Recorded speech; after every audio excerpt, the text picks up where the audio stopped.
Hello friends, मैं से doctor विकास विजय और आप देख रहे हैं हमारा चैनल अकाउंट्स गुरु। काफ़ी बच्चों की रिक्वेस्ट आई कि सर अब से लेके बोर्ड तक सिर्फ 30 डेज बचे हैं, क्या आप हमें गाइड कर सकते हैं how to make the best use of this 30 days और कैसे हम अपनी परफॉर्मेंस को अभी भी आज से अगर हम अच्छे से मैनेज करें तो कैसे 95% आराम से लेके आ सकते हैं बोर्ड एग्जाम्स में और उससे ऊपर भी।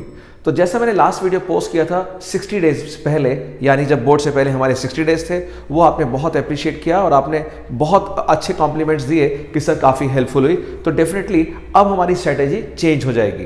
कुछ बच्चे सोच रहे होंगे कि 60 डेज की स्ट्रैटेजी और 30 डेज की स्ट्रैटेजी में क्या फ़र्क होगा। बच्चे, मैं आपसे एक एग्जांपल लेना चाहूँगा मैच का, वनडे क्रिकेट मैच का। अगर मान लीजिए इंडियन टीम के पास 50 ओवर्स यानी वनडे मैच में 300 रन बनाने हैं, यानी 6 रन पर ओवर की एवरेज से, तो नेचुरली वो 50 ओवर्स के हिसाब से प्लान करेगी। फाइन, यानी स्टार्टिंग में अगर उसके 2-3 विकेट जल्दी गिर गए तो बीच में वो स्टेबल सिंगल रन लेके पार्टनरशिप बिल्डअप करेंगी ताकि स्टेबिलिटी आए।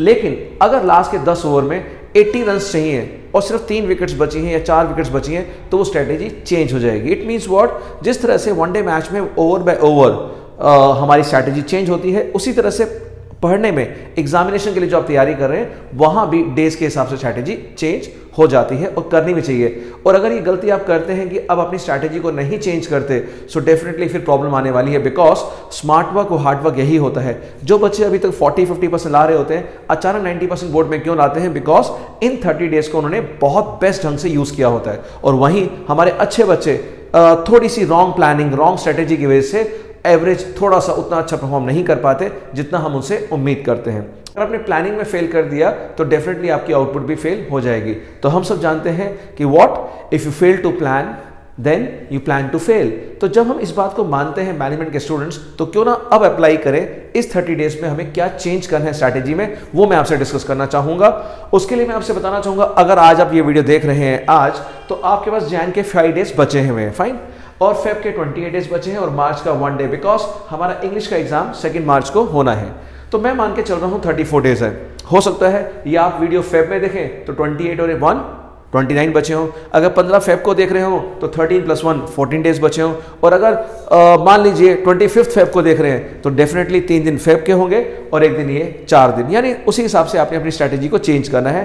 बट आज मैं 30 डेज की आपको स्ट्रैटेजी बता सकता हूं, और वो स्ट्रैटेजी क्या है कि अगर इस 34 डेज में मैं मान लूं जो अब बचे हैं 26 फेब से लेके 1 मार्च, यानी 26, 27, 28 एंड 1, ये 4 डेज आप सिर्फ इंग्लिश पढ़ने वाले हैं और पढ़नी भी चाहिए। Because English is the most important subject for us the commerce student, because जो हमारा कॉलेज एडमिशन है बेस्ट 4 में हमें इंग्लिश काउंट करना होता है, तो ये बहुत इंपॉर्टेंट है।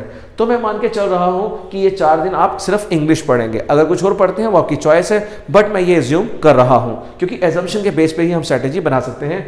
तो ये जनरल एजम्पशन है कि 4 डेज लास्ट के आप इंग्लिश पढ़ेंगे और आपके पास सिर्फ बचे 30 डेज। यानी अगर मैं बोलूं 30 डेज बचे हैं और हमारे पास वैसे 5 सब्जेक्ट्स हैं, अगर हम इस 30 डेज को 5 से लगाएं तो एवरेज हमारा कितना आता है? 6 डेज पर सब्जेक्ट, यानी 6 डेज पर सब्जेक्ट। और फिर सुनते ही आपकी हालत ये होने लगी होगी, यस, आपको स्ट्रेस हो रहा होगा, एंग्जाइटी हो रहा होगा, कुछ बच्चे डिप्रेशन में होंगे कि कैसे होगा, डेज बड़े कम रहे हैं, पूरे साल हम पढ़ नहीं पाए।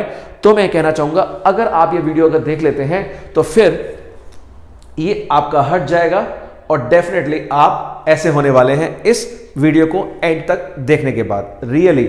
और ये वीडियो क्लास 10th के बच्चे भी देख सकते हैं, उसका बेनिफिट को जरूर मिलेगा। 12th क्लास साइंस के बच्चे, ह्यूमैनिटीज के बच्चे भी इसको जरूर देखें, ताकि और उनसे भी आप शेयर कीजिएगा ये वीडियो, वो उनको बहुत हेल्प करेगा। क्योंकि बच्चों में बताना चाहूंगा इस समय स्ट्रेस लेवल इतना हाई है बच्चों के बीच में। अक्रॉस इंडिया मैंने ट्रेवल किया है, वर्कशॉप्स ली हैं, बच्चे बहुत परेशान हैं, रियली स्ट्रेस में हैं। एक्सपेक्टेशंस है, पेरेंट्स की एक्सपेक्टेशंस है, टीचर्स की एक्सपेक्टेशंस है, चारों तरफ से। और यही नहीं, अकाउंट्स टीचर जो हम लोग हैं, कॉमर्स टीचर्स, हम अपने टिप्स और ट्रिक्स देते आ रहे हैं, अपने इंपॉर्टेंट क्वेश्चंस बता रहे हैं। मैथ्स के जो टीचर्स हैं अपने बता रहे हैं, same with economics, business studies and English. यानी एक बच्चा चारों तरफ से सुन के बहुत परेशान है।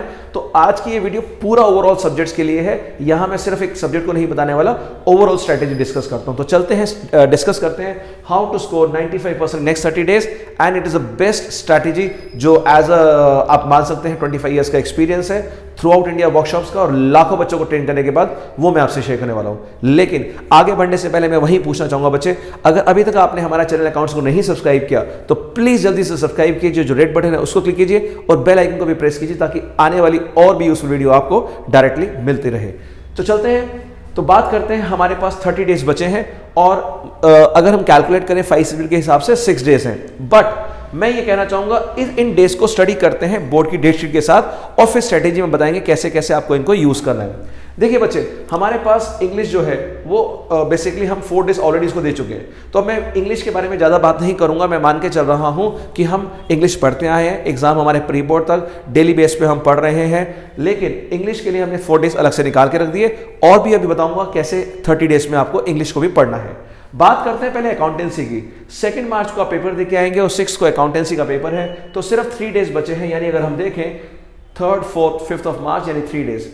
चिंता का विषय यह है, क्या ये 3 दिन काफी हैं? पहली बात यह है, यानी आप इंग्लिश के बाद उस दिन थके हुए आएंगे, रेस्ट करेंगे, फिर पढ़ने बैठेंगे, क्या 3 दिन में आप पूरा जो तीनों बुक्स हैं कर पाएंगे नहीं कर पाएंगे, वो क्वेश्चन उठता है। और being a practical subject definitely वो थोड़ा सा फाइट रहेगा, बट उसकी भी स्ट्रेटेजी मैं आपको बताऊंगा कैसे करना है। बात करते हैं बिजनेस स्टडीज का पेपर 6 के बाद 14 को है, यानी 7 डेज का हमें बीच में ऑफ मिल रहा है बीएस को प्रिपेयर करने के लिए। 7 से लेके 13 मार्च, अगर आप देख पा रहे हैं 7 से लेके 13 मार्च जो है हमारे पास ऑफ है, यानी 7 डेज। मैं बच्चों ये कहना चाहूंगा, बी वाइज।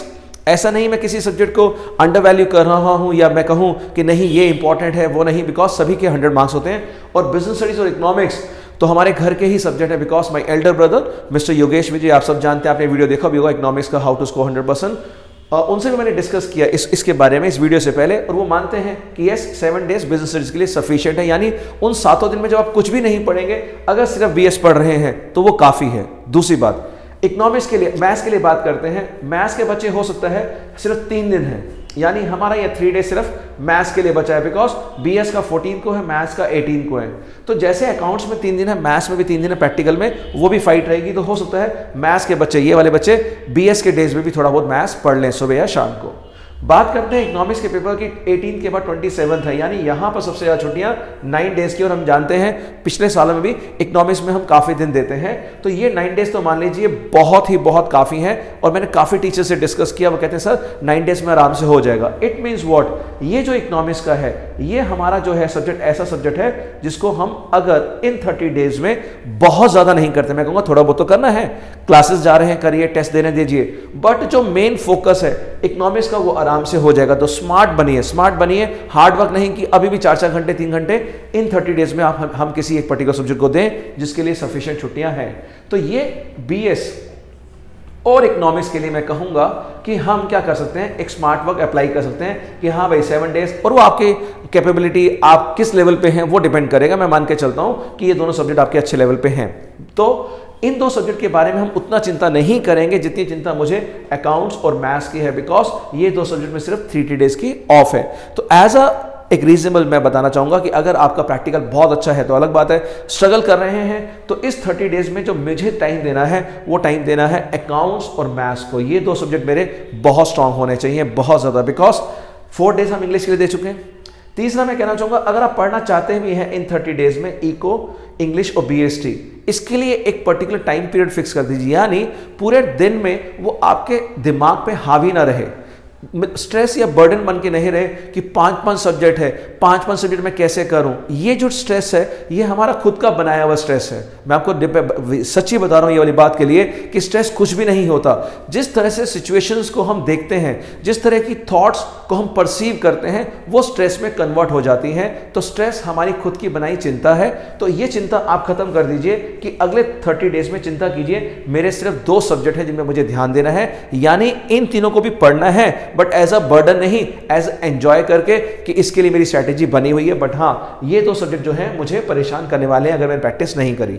तो करना क्या है, रफली देखा जाए तो 30 डेज में मैं कहूंगा अगर हम 10 डेज तीनों को बांटें तो भी एक ऑप्शन है, बट इतना स्ट्रिक्ट डिवीजन पॉसिबल नहीं है कि 10 डेज के बाद स्विच कर दे, स्विच ऑफ, फिर मैथ्स पढ़ें, फिर स्विच ऑफ, नहीं। यानी हमें कुछ ऐसी स्ट्रेटेजी बनानी पड़ेगी इस 30 डेज में हम तीनों सब्जेक्ट्स को, यानी तीनों पोर्शन को, accounts, maths and my these 3, इन तीनों को हम जस्टिफाई कर सकें। तो उसका तरीका क्या है वो मैं आपसे डिस्कस करना चाहता हूं। अब मेन बात क्या है, मैं कहना चाहता हूं बच्चे, आप दिन में कितने घंटे पढ़ सकते हैं पहले वो कैलकुलेट कीजिए। आपकी पढ़ने की कैपेसिटी क्या है, क्षमता क्या है। किसी की 4 घंटे, किसी की 6 की है, किसी की 10 की है, किसी की 12, इवन कुछ लोग 15-15 घंटे पढ़ रहे हैं। तो मैं एक एवरेज लेके चलता हूं। एवरेज लेके क्या कि आप 10 से 12 घंटे निकाल सकते हैं अगर आपकी क्लासेस नहीं है प्राइवेट क्लासेस। क्योंकि ये स्ट्रैटेजी तभी लगेगी जब आप एजम्पशंस करें और मान के चले जिस दिन आपकी क्लासेस नहीं है, या क्लासेस को इस तरह से ऑर्गेनाइज कर लीजिए कि 3 दिन में ही खत्म हो जाए और बाकी 4 डेज आपके लिए खुद के लिए बचे हों। अगर अभी भी आप 6 के 6 दिन क्लासेस कर रहे हैं तो वो फिर टाइम थोड़ा सा आपको प्लान करना पड़ेगा अकॉर्डिंगली। लेकिन ये आपको ही फाइंड करना सोल्यूशन किस तरह से आप इसको फिट कर सकते हैं अपनी पूरे दिन की प्लानिंग में। मैं ये मान के चलता हूं एक रैशनल, जो भी एक समझदार बच्चा है उसको कम से कम 4 स्लॉट निकालने चाहिए पूरे दिन में पढ़ने के लिए। सीरियसली, अगर आप सुबह 6 बजे उठते हैं, 7 बजे उठते हैं, कभी भी उठते हैं, 10 बजे उठते हैं, 12 बजे उठते हैं, आपको 3-3 घंटे के 4 स्लॉट्स बनाने हैं। तो कहने का मतलब ये है, मैं ये कहना चाहूंगा कि अगर आप मॉर्निंग में 7 बजे उठते हैं, 8 बजे, तो पहला स्लॉट 3 घंटे का, दूसरा भी 3 घंटे का, तीसरा भी 3 घंटे का, फोर्थ भी, ये चारों के चारों आपके क्या होने चाहिए, 3-3 घंटे के होने चाहिए। आउटपुट जो निकलेगी वो आउटपुट आपकी 2.5 आवर्स ही निकलेगी, पूरे 3 घंटे की नहीं निकलेगी। क्योंकि हमारा जो कंसंट्रेशन अटेंशन स्पैन होता है वो 21 मिनट्स का होता है, हाफ एन आवर का होता है। उसके बाद हमें थोड़ा सा ब्रेक लेना ही पड़ेगा। फाइन, तो मैं स्टार्ट करता हूं। सबसे पहले मान लीजिए फर्स्ट स्लॉट, ये जो मेरा फर्स्ट स्लॉट रहेगा 3 आवर्स वाला, उस फर्स्ट स्लॉट में आप क्या पढ़ेंगे, थ्योरी सब्जेक्ट। जो हमारा फर्स्ट स्लॉट रहेगा सुबह का, मॉर्निंग का, कभी भी उठते हैं 7 से 10 मान लीजिए, 8 से 11 मान लीजिए, 10 से 1, जो भी आपका स्लॉट है वो रहेगा हमारा फर्स्ट स्लॉट। क्या रहेगा, ये हमारे थ्योरी सब्जेक्ट का, जो तीनों थ्योरी है। अब इसमें करना क्या है, वो आपने डिसाइड करना है कि इन तीनों में से कौन सा ऐसा सब्जेक्ट है जो अभी आप स्ट्रगल कर रहे हैं। मान लीजिए आपको लगता है कि मैंने बीएस नहीं पढ़ा पूरे साल, बट इंग्लिश मेरी बहुत अच्छी है, इकोनॉमिक्स मेरी बहुत अच्छी है, तो इसमें से सबसे मेजर टाइम आप क्या करेंगे, 30 डेज में जब भी फर्स्ट स्लॉट उठाएंगे उसमें बीएसटी को प्रोपोर्शनटली ज़्यादा देंगे। यानी मैं कहना चाहूँगा, वैसे अगर 30 डेज है तो 10 डेज बन रहे हैं, लेकिन अगर आपकी बीएस वीक है तो आप क्या करेंगे, यहाँ के डेज यहाँ ट्रांसफर कर देंगे, यहाँ के डेज यहाँ, और बीएस को अपने को उठा के 90% लेवल पे ले आएंगे। अगर आपका इकोनॉमिक्स वीक है तो यहाँ से ये 10 डेज में से टाइम पीरियड यहाँ से बोरो करके यहाँ डाल देंगे और इसको उठा देंगे। यानी ये अब आपने देखना है, बिकॉज सबसे बड़ी प्रॉब्लम ये है हमें यही नहीं पता हमारी क्या वीकनेस है। तो ये आपको बहुत हेल्प करेगी स्ट्रेटेजी कि ये मार्क करने के बाद आप देखिए कौन सा है। और दिन का फर्स्ट स्लॉट मैं बताना चाहूंगा, when you are fresh, mind बिल्कुल क्लियर है, रात को सोने के बाद जितने भी हमारी अनवांटेड थॉट्स थी वो डिलीट हो चुकी हैं, बिल्कुल फ्रेश है, उस टाइम पे आप थ्योरी जरूर कीजिए। क्लियर है ना, फर्स्ट स्लॉट इज ओवर। अब बचे हमारे दो स्लॉट दिन के और 1 स्लॉट रात का, नाइट का। तो सबसे पहले अब जो सेकंड स्लॉट बचता है, सेकंड स्लॉट में मैं कहना चाहूंगा आप सेकंड स्लॉट में करेंगे अकाउंट्स, यानी वो सब्जेक्ट जो कंपैरेटिवली इजी है, मोटिवेट करेगा as compare to the maths. तो ये सेकंड स्लॉट आपका 3 आवर्स का होना चाहिए। फाइन, ये भी 3 आवर्स का था हमारा, मगर जो आउटपुट निकलेगी वो 3 आवर्स की नहीं निकलेगी। मैं बता दूं, आउटपुट हो सकता है वो 2.5 आवर्स, 2 घंटा 20 मिनट, हो सकता है सिर्फ 2 घंटे निकले, कोई बात नहीं, बट ये आप सिस्टम में डाल लीजिए कि मुझे ऐसे ही करना है। क्योंकि जब तक अगर आप हमेशा परेशान रहेंगे, अकाउंट्स करते हुए मैथ्स की टेंशन आएगी, मैथ्स करते हुए इको करते हुए बीएस की, आप कभी भी नहीं कर पाएंगे 30 डेज। और ये जो बच्चे अच्छे स्कोर करते हैं वो बहुत ही क्लैरिटी ऑफ थॉट्स के साथ पढ़ते हैं कि मुझे ऐसा करना है। तो सेकंड स्लॉट रहेगा 3 आवर्स का। ये थर्ड स्लॉट रहेगा मेरा मैथ्स का, क्योंकि मैथ्स आपको सोने नहीं देगी, दोपहर में नींद भी आ रही होगी तो ये मैथ्स आपको जगा के अलर्ट रखेगी। और अगर इसके बदले कोई और सब्जेक्ट है आपका कंप्यूटर्स आईपी, तो वो प्रोपोर्शनली इसी के हिसाब से आप उसको चेंज भी कर सकते हैं। फाइन, सो थर्ड स्लॉट रहेगा अगेन मेरा 3 आवर्स का मैथ्स का। और जो 3 ये मेरे 3 स्लॉट हो गए, बचा फोर्थ स्लॉट। इसमें क्या करना है, इसमें मैं बताना चाहूंगा आपको ऑल्टरनेट 3 आवर्स का पेपर करना है। सीरियसली मैं बताना चाहूंगा, अगर अभी इस 5 डेज में अगर मुझसे बात करे, कोई मुझसे नेक्स्ट 5 डेज की बात करे, तो मैं बताना चाहूंगा इस नेक्स्ट 5 डेज में आप एक दिन फिक्स कर लीजिए। रात को जो लास्ट स्लॉट होगा, वो रात का स्लॉट आपका 9 से 12 भी हो सकता है, 10 से 1 बजे भी हो सकता है, 11 से 2 भी हो, जो भी आप जितने बजे आप सोते हैं। आप क्या करेंगे, फर्स्ट डे एक सब्जेक्ट पकड़ेंगे अकाउंट्स का और 3 घंटे का पेपर सॉल्व करेंगे। ये मैं रात की बात कर रहा हूँ, फाइन, रात की, इन 5 डेज की बात कर रहा हूँ। फिर आप करेंगे नेक्स्ट डे मैथ्स का करेंगे, नेक्स्ट डे मैथ्स का, फिर अगले दिन फिर क्या करेंगे अकाउंट्स का, उसके बाद फिर मैथ्स का, फिर अकाउंट्स का। इस तरह से रात का टाइम आपको 3 आवर्स का, जब बिल्कुल शांति हो, घर में कोई डिस्टर्बेंस ना हो, बिल्कुल वॉच देख के आप उसको खत्म करेंगे। तो ये हमारा फर्स्ट 5 डेज का आपको शेड्यूल बता दिया।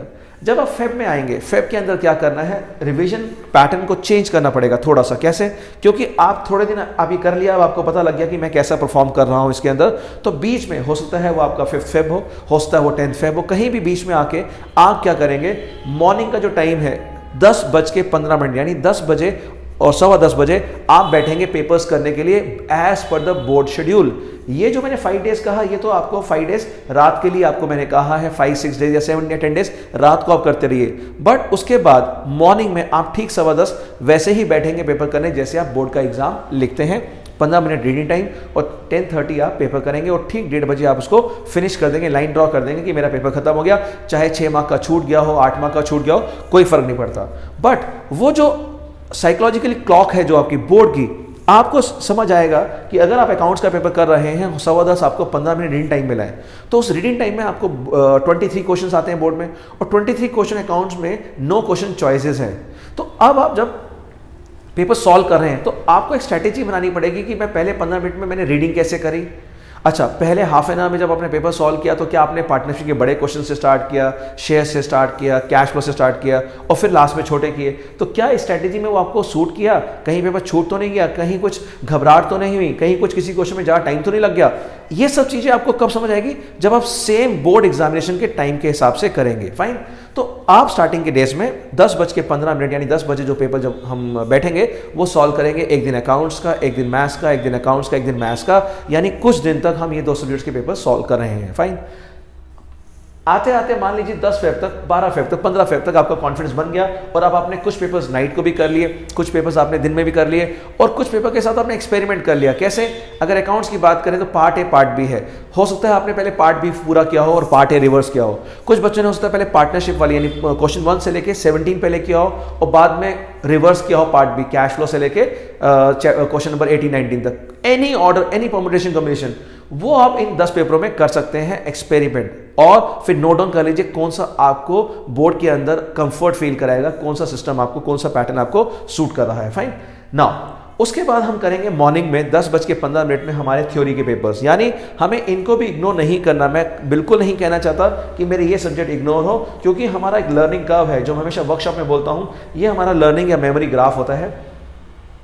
यानी जिस चीज़ को मैं आज पढ़ा रहा हूं वो आपको 100% के आसपास समझ आ गई, लेकिन जितना आप उसको छोड़ देंगे वो 20% तक आ जाएगी, may be after 10 days, after 15 days, 20 days या 1 महीने बाद। इट मीन्स मैं ये रिस्क नहीं लेना चाहूँगा इन सब्जेक्ट्स के साथ। अगर आप स्ट्रांग हैं तो ये जो ग्राफ है मैं यहाँ भी बना के दिखा सकता हूँ आपको कि ये जो मेमोरी ग्राफ है वो इस तरह से होता है कि अगर कोई आपको चीज़ याद है अभी 100% जो मैं आपको बता रहा हूँ, मान लीजिए 100% याद है, वो टाइम के साथ साथ अगर आप उसको रिवाइज नहीं करेंगे तो कम करते करते वो 15 से 20% तक भी आ सकती है। तो इसलिए इन सब्जेक्ट्स को भी मैं टच में रखना चाहूँगा। तो पहला स्लॉट आप डेडिकेट कीजिए किसके लिए? इंग्लिश इको BS के लिए। और उसके बाद पूरे दिन भूल जाइए, मैं रिक्वेस्ट करूँगा पूरे दिन, क्योंकि आप सुबह का काम अपना कर चुके हैं।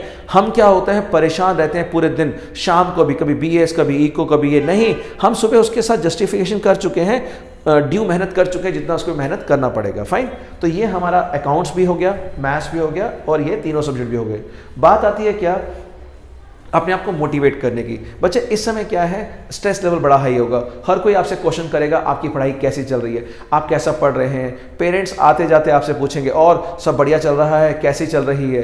तो इतने सारे क्वेश्चन सुन सुन के पैनिक मोड में आ जाते हैं जब देखो पढ़ाई पढ़ाई पढ़ाई पढ़ाई। तो मैं ये कहना चाहूँगा बच्चे कि इस पूरे दिन में मैं ये नहीं कहना चाहूँगा कि आप अपने लिए टाइम ना निकालें। प्लीज़ मैं रिक्वेस्ट करना चाहूँगा, जब भी आप पढ़ रहे हैं 3-3 घंटे के आपने जो 4 स्लॉट बनाए हैं अपने हिसाब से, बीच में उसमें जब आप लंच करते हैं 1:30 या 2 o'clock, प्लीज़ मेरी रिक्वेस्ट है 5 मिनट 10 मिनट आप वॉक के लिए जाइए बाहर। मौसम बहुत अच्छा है, धूप है बाहर, और वॉक पे जाइए 10 मिनट, गली में चक्कर लगा लीजिए, कोई पार्क है आपके पास, पार्क में जाके बैठ जाइए, अच्छे सॉन्ग सुनिए, कोई भी जो आपको गेम अच्छी लगती है 5-10 मिनट के लिए इसको खेलिए। मैं ये नहीं कहता सोशल मीडिया बिल्कुल कट ऑफ करो, जितना हम अपने ब्रेन को किसी चीज़ के लिए मना करते हैं ब्रेन उसी तरफ भागता है हमेशा। और मैं हमेशा कहता हूँ अगर आप ये वीडियो देख रहे हैं और मैं अगर आपको बोलूँ कि आपको इस समय मंकी के बारे में, बंदर के बारे में बिल्कुल नहीं सोचना, खबरदार अगर मंकी की इमेज आपके दिमाग में आए तो देखिए बंदर आ गया, और बोलूं कि चलो बंदर आ गया, ब्लैक मंकी तो बिल्कुल नहीं आना चाहिए दिमाग में, तो ब्लैक मंकी आया। इट मीन्स जितना हम दिमाग को बोलेंगे वो उसमें लगा रहता है। तो आप दिमाग को परेशान मत होने दीजिए, अननेसेसरी के कमांड मत दीजिए, उसको अपना दोस्त बना के रखिए, फाइन। और जितना आप अपने पढ़ाई का ध्यान रख रहे हैं उतना ही आपको अपने खाने पीने का ध्यान रखना है, डाइट का ध्यान रखना है, जंक फूड नहीं खाने, पेप्सी कोक ये नहीं पीने। क्यों? इससे एनर्जी एकदम से बढ़ती है और आधे एक घंटे बाद एकदम से डाउन हो जाती है, ये आपको पता भी नहीं चलता। ये जंक फूड का कमाल है, जितनी एकदम से एनर्जी बर्स्ट करती है उतनी जल्दी आपको ड्रेन आउट कर देती है, सुस्ती ला देती है, नींद आती है।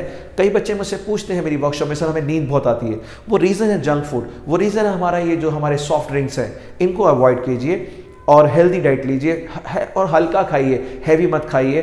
तो जितना पढ़ाई जरूरी है, जितना अकाउंट्स को मैथ्स जरूरी है, हमें डाइट का पता होना चाहिए, उतना हमें पता होना चाहिए अपनी हेल्थ का, हमारी ब्रीदिंग एक्सरसाइज का। तो ये जो मैं वॉक कह रहा हूँ बाहर, वो इसलिए कह रहा हूँ, जब आप 10 मिनट 15 मिनट वॉक, अगर नहीं जा सकते आप अपने घर की छत पे खड़े हो जाइए, ठीक है, और वहाँ पे खड़े होकर आप रोड को देखिए, आने जाने वाले लोगों को देखिए, ब्रीदिंग लीजिए, डीप ब्रीथ लीजिए, और फिर देखिए कितना आपको अच्छा लगता है। बिकॉज जब हम स्ट्रेस होते हैं, जब हम टेंशन में होते हैं, तो हमारी आउटपुट 60% पे रहती है, and when we are happy, और फिर हमारी आउटपुट मोर देन 100%। तो पहले तो खुश रहना सीखिए, क्योंकि बिकॉज मैं देख रहा हूँ वर्कशॉप्स में जब बच्चों से मिलता हूँ, उनके चेहरों पे स्ट्रेस है, टेंशन है, नेचुरल स्माइल खो चुकी है। और मुझे तो डाउट है, आप जो वीडियो देख रहे हैं, कि लास्ट टाइम आप कब खुल के हंसे थे, शायद आपको भी याद नहीं होगा। तो खुल के हंसिए, बिकॉज ये टाइम जो है हमें सेलिब्रेशन का है, यानी जिस दिन का वेट कर रहे थे हम, वो दिन आ गया हमारा बोर्ड एग्जाम का, और हमें बहुत अच्छा परफॉर्म करना है। और मेरी तैयारी बहुत अच्छी है, और रिस्पेक्टेड टीचर्स बहुत अच्छा मेहनत कर रहे हैं, आपके स्कूल टीचर्स, आपके प्राइवेट ट्यूटर्स, वो बहुत मेहनत कर रहे हैं, और आपकी रिजल्ट अच्छे बना है। और हाँ, जब भी कभी